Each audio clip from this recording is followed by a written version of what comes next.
La communauté économique des États de l'Afrique de l'Ouest, CEDEAO, a procédé ce dimanche à la levée des sanctions économiques et financières imposées au Mali depuis le 9 janvier 2022.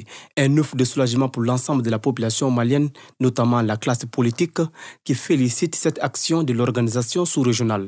Aujourd'hui, moi, je me réjouis quand même de voir que les sanctions économiques et financières ont été levées. Ça, c'est une avancée. Maintenant, le reste, ça dépend de la bonne foi du gouvernement. Vraiment, la CEDEAO aussi, de son côté, est à saluer. Et les chefs d'État ont compris le peuple malien, ont compris la souffrance de la population et ont voulu aller vers la levée de ces sanctions financières pour que le peuple puisse souffler un peu. D'accord. Cinquième économie de l'espace sous-régional, cette levée des sanctions va non seulement relancer les activités économiques du pays, mais aussi soulager la diaspora malienne qui participe activement à la vie économique au Mali, selon l'économiste Modibo Mao Makalou. 60% de notre activité économique consiste à vendre et à acheter avec nos partenaires étrangers. C'est-à-dire le commerce international constitue 60% de l'activité économique au Mali. Ce n'est pas rien. Ce que nous vendons à l'extérieur et ce que nous achetons. Mais en plus de cela, si vous prenez la diaspora malienne, qui est très importante, évaluée à entre 5 et 6 millions de personnes, 90% de cette diaspora réside dans l'espace communautaire de la CEDEAO. Cette diaspora a envoyé l'année dernière par les systèmes financiers 631 milliards de francs CFA.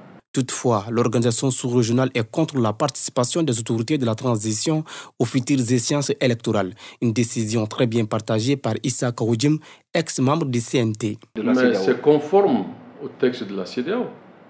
Parce que la vocation d'un militaire, ce n'est pas... Parce que si on fait un premier coup d'État, on fait un deuxième coup d'État et on reste, mais ça va être une école.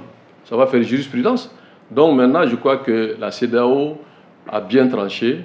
Et vive la CEDEAO. Selon lui, les autorités de la transition doivent s'inscrire dans la dynamique des objectifs de la lutte menée par la population. Qu'il y ait une bonne gestion des derniers publics, qu'il y ait la bonne gouvernance, que les gens puissent s'évaguer à leurs affaires pour améliorer la sécurité, qu'il y ait de l'emploi pour les jeunes et que les élections ne soient pas truquées, qu'on ait une constitution qui permet vraiment de corriger les lacunes, mais aussi qu'on ait des hommes et des femmes qui pouvaient vraiment porter cette dynamique. C'est ça qui est le message de la lutte, en tout cas, qui a été menée. Toutefois, ces hommes politiques sont tous conscients qu'il faut aider les autorités de la transition à faire face aux défis du moment, notamment les revendications des syndicats.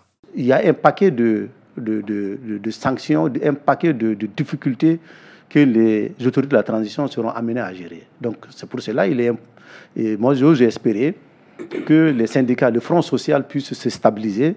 C'est pour cela que nous avons dit que nous devrons accompagner les autorités à sortir très rapidement, n'est-ce pas, de cette situation. Mais pour moi, on a marqué un grand pas et aussi il faut saluer le gouvernement pour ces dernières démarches et qui nous ont permis d'obtenir ces résultats.